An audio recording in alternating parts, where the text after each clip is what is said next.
Podcasting from a little cabin on a hill, this is the Stacy Westfall Podcast. Stacy's goal is simple: to teach you to understand why horses do what they do, as well as the action steps for creating clear, confident communication with your horses. Hi, I'm Stacy Westfall, and I'm here to teach you how to understand, enjoy, and successfully train your own horses. In this season of the podcast, I'm talking about horse tack, and in today's podcast, the focus is on saddles. I'm going to open with my thoughts on saddles, and then answer 3 listener questions, and finally, I'm going to talk with somebody who has over 500 saddles on hand. There are several things that make saddle fit a challenge, and I think the number one is that we're trying to satisfy the needs of 2 individuals, the horse and the rider. I'd like to start this podcast with an interactive visual. So unless you're driving, if you're driving, skip this. I'd like you to hold your hands out in front of you. They're going to represent the bars of the saddle. So if you hold your hands with your fingers pointing away from you, and let's just hold them perfectly flat. So your knuckles are up and both hands are thumbs meeting.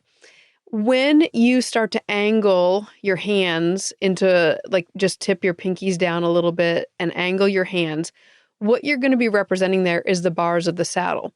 Now, where this gets really interesting is when we talk about the bars of the saddle, you can imagine that you could hold your hands close together, and that would be a very narrow tree or very narrow set of bars.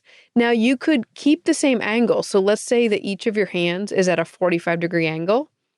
You could take that and keep the 45-degree angle in your hand, but you could spread them apart further. So now your hands are 4 inches apart.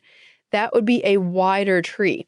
So there is the width or the space in between those bars, but there's also the angle of the bar, because as you can imagine, the more angle that you put on that, so if you take it from 45 to 55, or if you take it from 45 to 35, as you angle your hands in and out, you can see how that's going to change a lot of where the pressure hits on the horse. And then on top of it, you'll often hear a word used that's called bridging. And that would be if you're holding your hands, let's say that they're at a 45-degree angle. If you put a lot of arc in your hand so that your knuckles kind of dip down and your fingertips kind of dip up, when you do that, that would be putting a lot of rock into the tree. Now, if that is very straight, then you can have a saddle on some horses that might bridge, meaning that it would touch only in the front and the back, and there'd be a gap in the middle. And then one more thing to consider, which no longer involves your hands and that angle.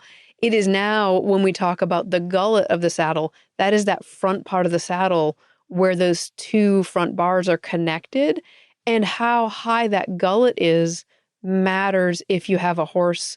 You do not want your horse's withers to touch the gullet of the saddle. So you don't want that part where you typically picture the saddle horn being attached. You don't want that so low that it's touching the horse's withers. If that's happening, that's a whole different problem that actually doesn't have to do with the width or the angle as much as it does that space that's in there and whether or not your horse has high withers. Now, you'll also notice this has pretty much only been talking about the horse's experience. Now, if you want a tiny bit of hope, I want you to think of it like this. Think of it a little bit like fitting a shoe. So when you go into a shoe store and you try on shoes, it kind of matters what you're going to do with the shoe and how frequently you're going to wear it. So if you've got a casual shoe that you want, you can get it. It's somewhat important how it fits. And, you'll try it on and you'll walk around, but you might not be super picky. Now, the more you're going to use it or the more intense you're going to use that shoe, you're going to pay more attention. So let's say you were going to take up running. You might be more interested in how that shoe was going to fit because of the amount of time you're going to be wearing it and because of what you were going to be doing while you were wearing it.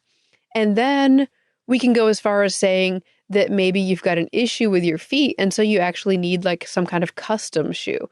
And that can happen too, and that's a little bit more of a unique situation.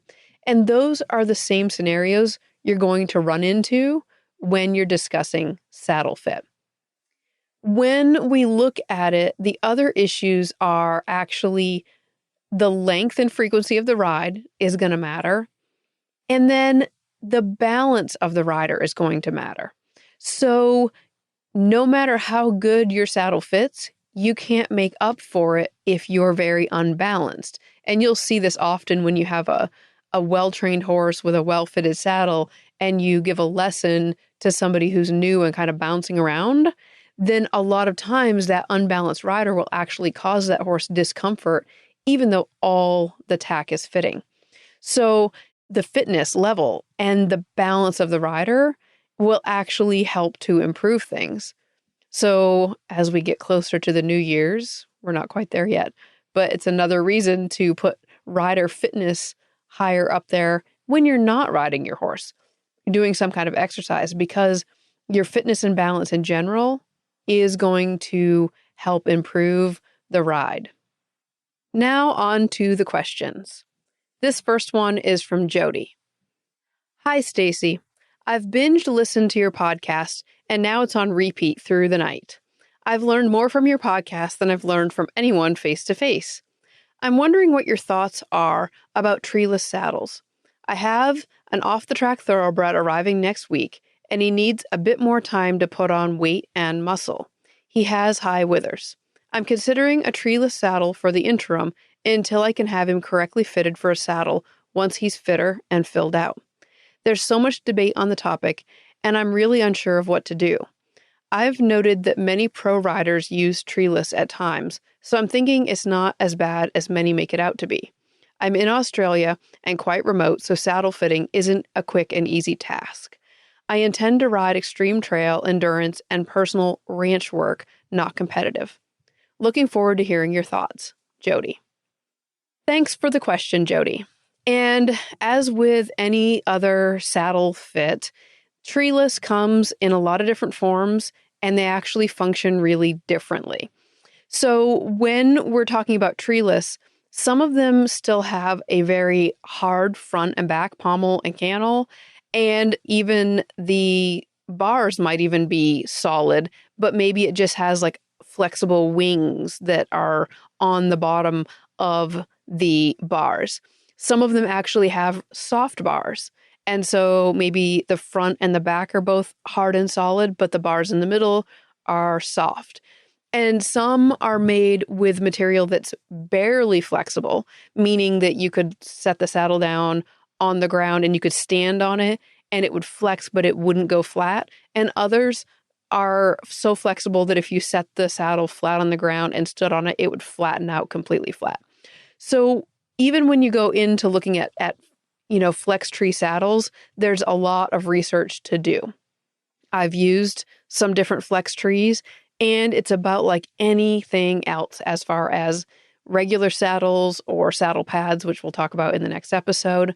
There are pros and cons, and there's good reasons, and there's some that aren't so good for certain horses.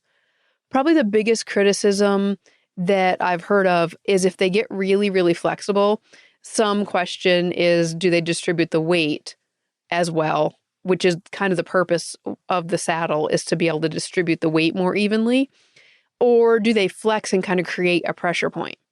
Now, I've also heard the argument that heavier riders might change the way that flex tree works more. So if you've got a light rider that's only going to minimally flex it, then you might not end up with that same pressure point type thing.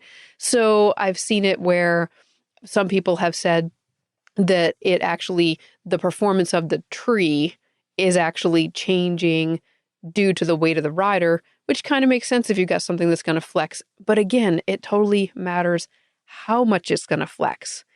Now, if you go ahead and do the treeless saddle, the one thing on some of the ones that I tried that you want to make sure doesn't happen is that if the bars and everything flex, just make sure it doesn't then lower the height of the gullet to where as the bars or something flex, that it lets that saddle come down and put pressure on the withers. That's one thing I've seen with some of the flex trees that maybe weren't as well designed, or at least didn't fit that particular horse. So I would watch that. I think that we will see more and more of these different trees that are put into saddles, because we are fitting something onto a horse, and with that horse is going to be moving and functioning, that's a whole another thing. Personally, what I would love to see, anybody out there who has a connection, what I'm waiting for is somebody to design a saddle pad that is purely, I want this to be a super expensive saddle pad that's only used for diagnostic. And I want to pay to put this saddle pad on, and I want to ride my horse, and I want the saddle pad to be communicating to like an iPad and telling me how the horse and the saddle fit each other while I'm riding. I don't need to own this and ride it in every day, but I think a saddle company out there really needs to do this so that we could all meet up at different places and we could actually see, because there's a whole nother argument, which is most of the time you're standing still trying to fit the saddle to a horse that's standing still. And then when we go and ride the horse, one of the things we're looking for is this nice round collection, which basically means asking that horse to kind of arch and build that suspension bridge underneath the saddle, which you could argue can fill in some of that bridging thing that can happen. So again, this is why this can become a complicated conversation. The next question comes from Linda. What should be the next step when you discover that your tack, specifically your saddle or pad, is causing new white hairs to appear on your horse? Thank you, Linda. Thanks for your question, Linda. Generally, when we see these white hairs, it's going to be pointing out that there's some kind of pressure point. The two most common places I've seen that happen would be directly over the withers, because something is setting a lot of pressure there. Now, that could be just the gullet of the saddle sitting down on the withers. That can also be a saddle pad that is putting a lot of pressure down on the withers, because you always want to make sure that you kind of lift that saddle pad up into the gullet so it releases the pressure over the withers.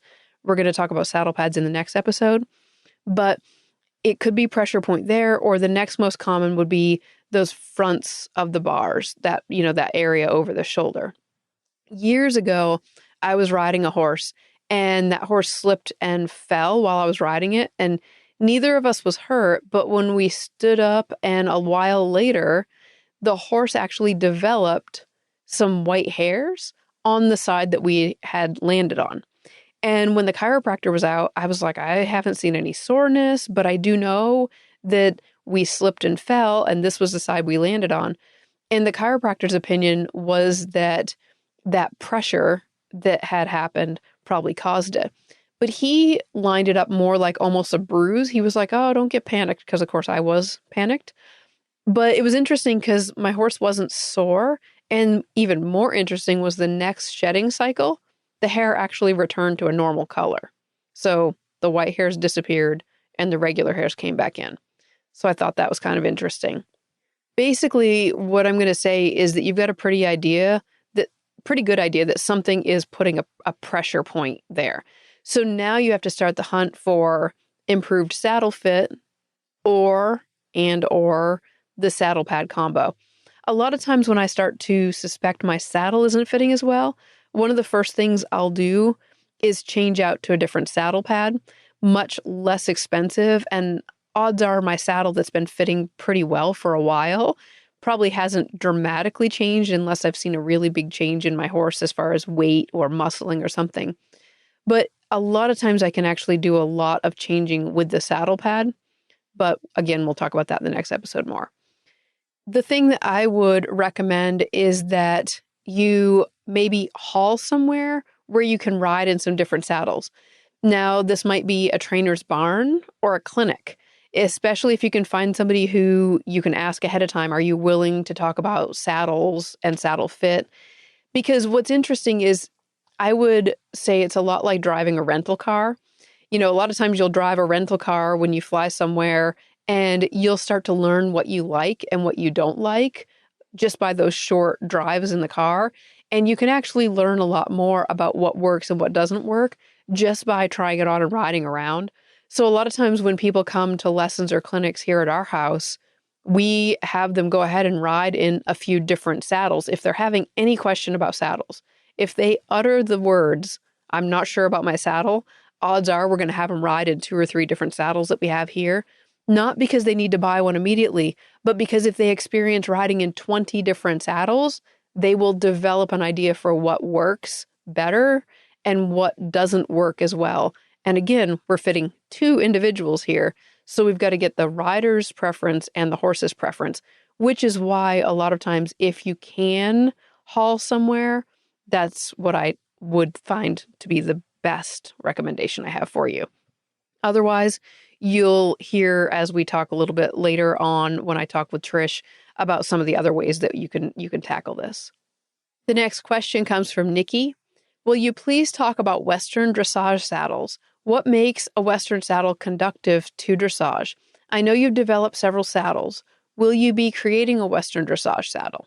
I understand you've been riding dressage in a ranch, reining, and riding saddle. If you develop a dressage saddle, what would you do differently? Nikki.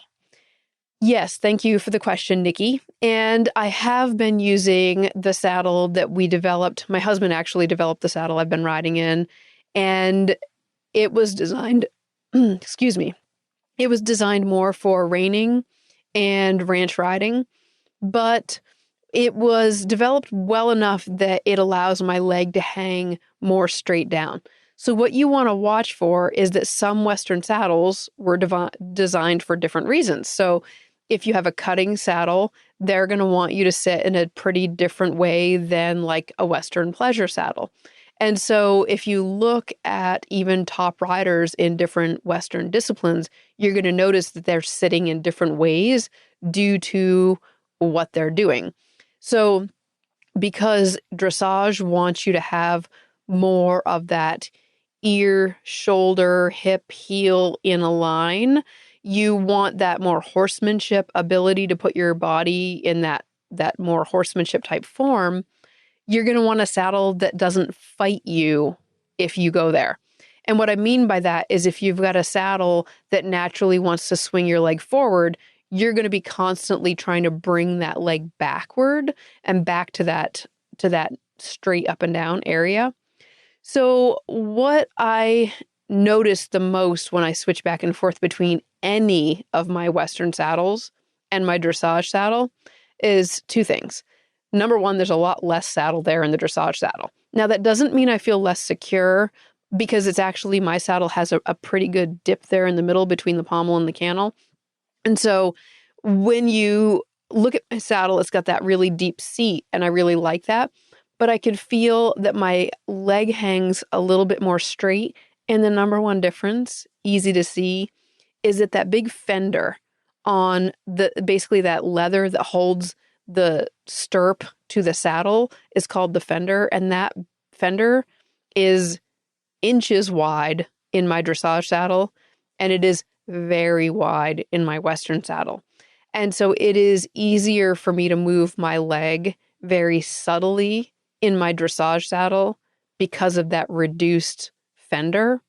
Now, when I've got a Western saddle that I've been riding in for a long time and the leather's very broken in and soft and it's really nice, then I get pretty close to the same feeling, but I do know that width, that's what's changing. I haven't really totally gone down the road of thinking about developing a Western dressage saddle per se, because this saddle I've been using, I just won 2 world titles with it. So I'm fairly partial to the fact that I think it's fitting good enough for that. And then I'm not quite sure I want to make some of the changes that have been suggested because let's just say making the skirt smaller. I'm not sure that that's necessary. And so I kind of don't want to just do it just to do it. I like the way this one rides and feels, but here's what I'm going to do. The same thing I just recommended when I was answering the last question. Every time I get near someone with something they call a Western dressage saddle, I'm going to get on and ride in it if possible. I'm going to sit on them when I go to expos. If I find a horse that's saddled up with it, if I go to a tack store, I'm going to sit in them and I'm going to develop my own opinion the same way I just recommended that should be done if you're looking for any saddle. Thanks again for your question. Now I'd like to share with you a conversation that I had with my friend Trish Campese from Stagecoach West. Over the years, I had a lot of different offers from saddle makers to design saddles with them, but in the end, I ended up choosing Stagecoach West. And the reason I chose them is because of their customer service. They really care about saddle fit, and they could actually hit price points that were in the range of the majority of my customers. I also really like that they take trade-ins on used saddles, which was important to me because over the years, I've traded in many saddles as I wanted to change what I was doing or upgrade. Let's listen to my conversation with Trish. So Trish, on today's podcast, I've been talking about saddles, and it's a huge subject. And when somebody first walks into your store, I'm not even sure which happens more. So you'll have to tell me whether it's their first, horse saddle thing, or whether they're even looking to replace the saddle. I'm not sure. You might still get the same questions, almost not even based on experience level, but just flat. Saddle fitting feels complicated. Is that correct? Is that observation pretty correct? It can be complicated. It can sometimes not be complicated. Go ahead and break it down for me, because I have to admit that even after all of these years, there's definitely the big chunks of it that I'm way more comfortable with, but there's so many nuances depending on, different things that I still have trouble maybe explaining it clearly. I'm going to let you give that a shot. So I think the first thing, if somebody walks into my store and when they see it, I have a lot of saddles. We carry well over 500 saddles in our store, and that's just on our floor. So I think one of the things that we always ask them is, first off, what discipline are you riding? Because then that kind of narrows down which type of saddle that they are, maybe need to look at or need to sit in. And then the next thing would be, is there a price range that you want to stay in? Because we also carry a pretty wide variety of used saddles. Mm-hmm. So we try to have a little bit of something for everybody. Then the next thing that we would want to ask them is, what kind of horse are you riding? Do you have pictures of your horse? Mm-hmm. What have you tried on your horse that maybe did work or didn't work? And if they have no clue, pictures are always a number one thing that helps us. Yeah. There's so many different trees, inside of these saddles that are built for different shaped horses. And so we try to start with those basic questions so that we can at least kind of target and get them in the right area for, to have them sit in different saddles and see what's comfortable for them.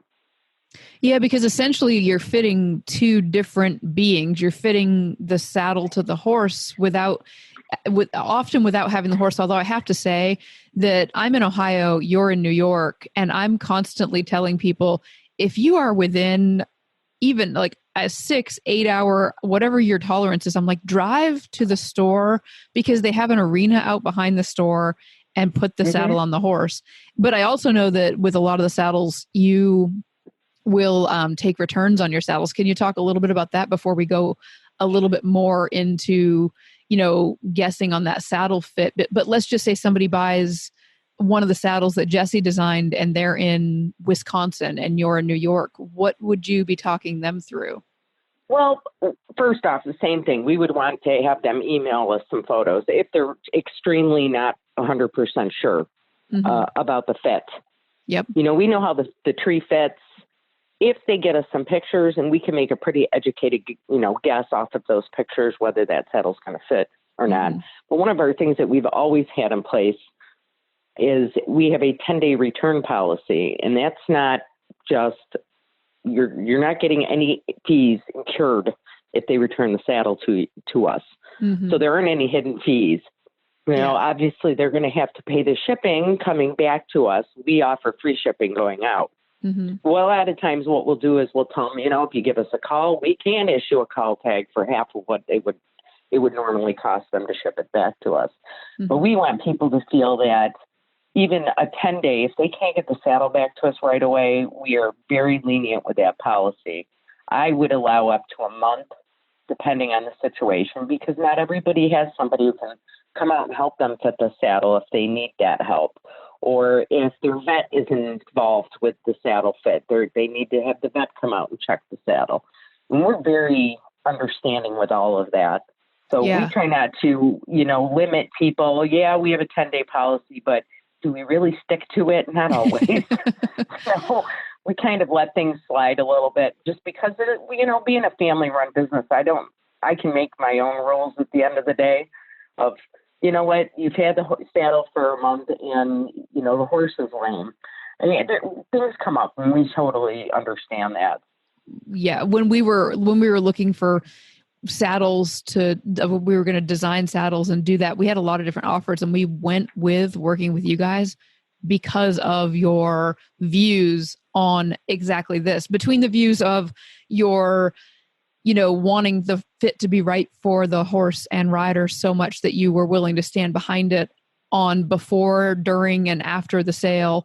And then the fact that I was able to say to you, like, Trish, if this is the wrong saddle, if the saddle we design doesn't fit their horse, please sell them something that I don't have any connection to, just because, they needed a saddle that fits. And I loved that you carried a wide range of, manufacturers, wide range of price ranges and saddle, styles and everything, because I'm well aware that the saddle that we design and ride in on our, 14 to 15 hand quarter horses that are shaped predominantly like reiners might not fit somebody's draft cross or whatever else it is that, is coming down the road. So I love that you guys are really open to that kind of stuff, because there's a lot that goes into saddle fit. Yeah.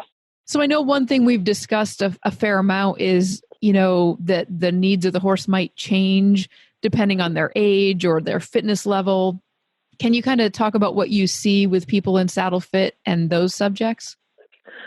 One of the big ones that we see and we hear quite often will be, somebody comes into our store in the spring and, they're getting ready to start, the process of getting their horse back into shape and start riding them. And we fit the saddle to the horse according to the horse at that time. And then over the summer, as they're disciplined, they start riding, more hours every day, longer, more often.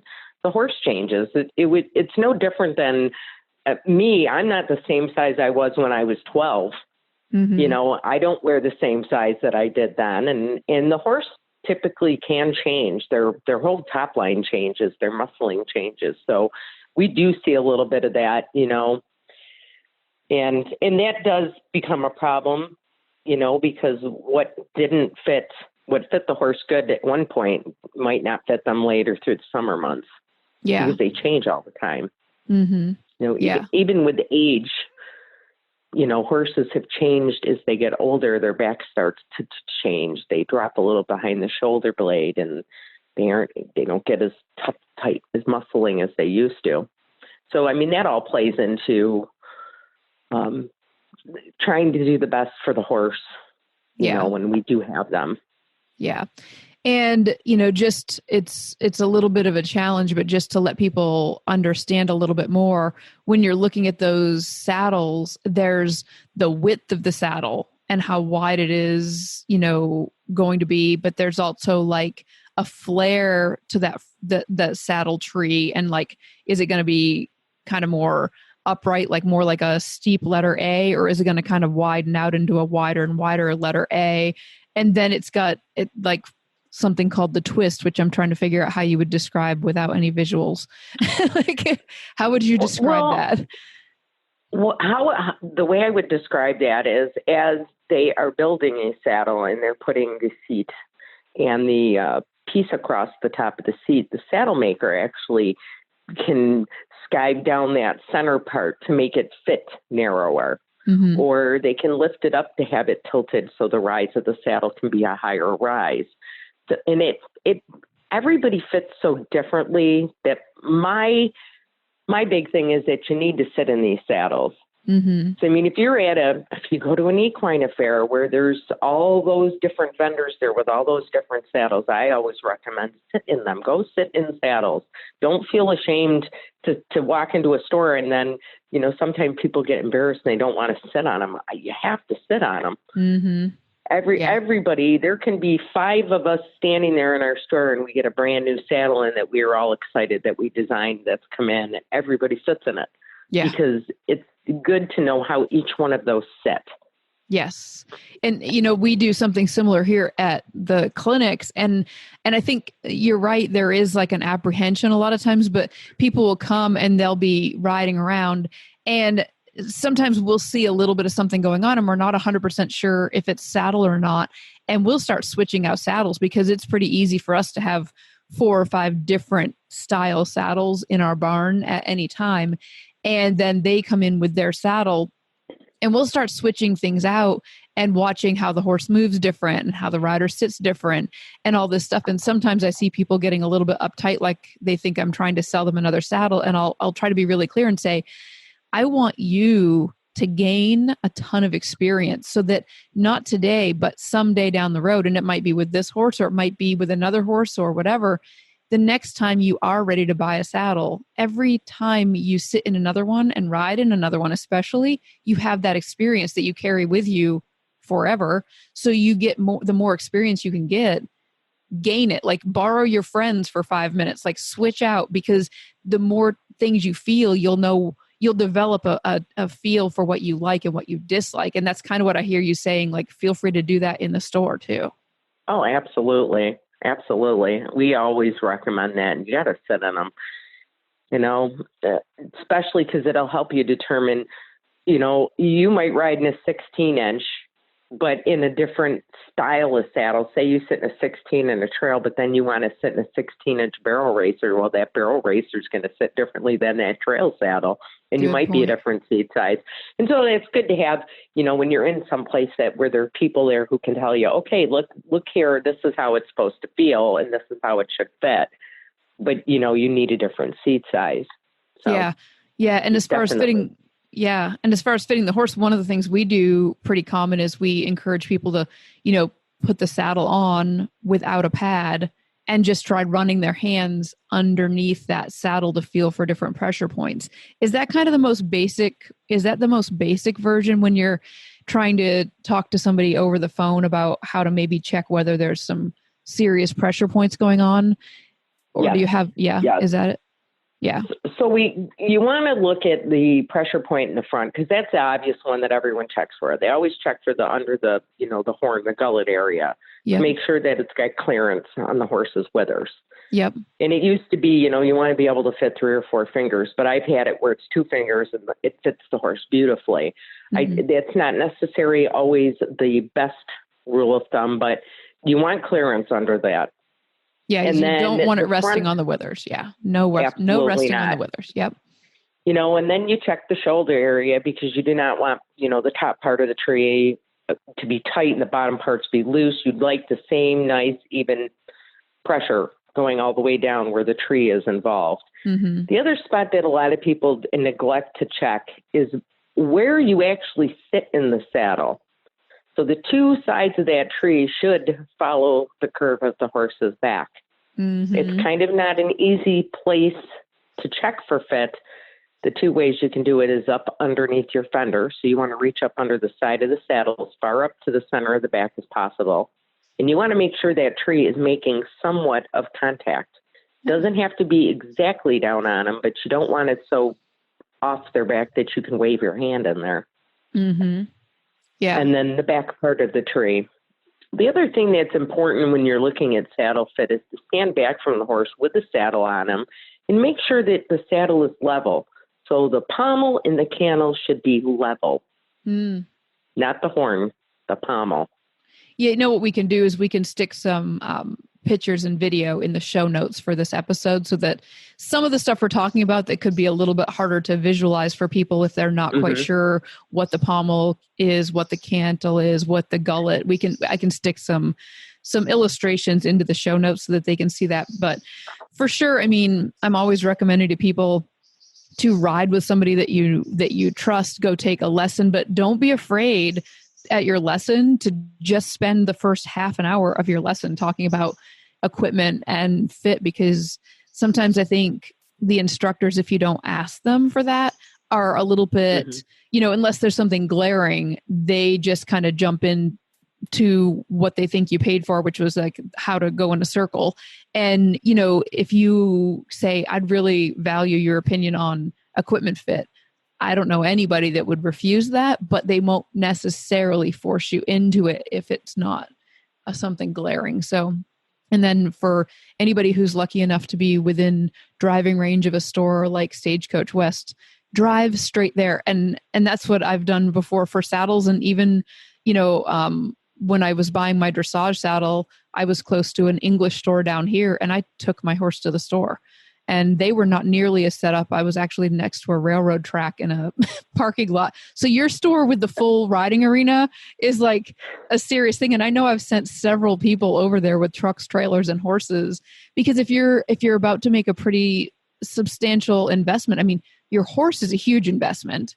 And then, your saddle is a pretty good chunk of change investment. You might as well make sure you really have a great one. And in the next episode, we're going to talk about like the cousin to the saddle, which is going to be the saddle pad. So I think we'll end this episode and then move into, on the next one, we'll talk about the saddle pad. How's that sound, Trish? Sounds awesome. Well, thanks again for joining me and for all of your information. Oh, you're very welcome.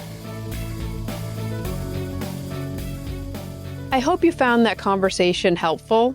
And I wanted to let you know that if you do go over to the website and you choose to make a purchase, if you use the code Stacy, STACY, you'll get 15% off your entire order, excluding saddles. But the good news on saddles is that they do offer 6-month and 12-month 0% financing, if that's something you're looking into. Thank you for joining me, and I'll talk to you again in the next episode. If you enjoy listening to Stacy's podcast, please visit stacywestfall.com for articles, videos, and tips to help you and your horse succeed.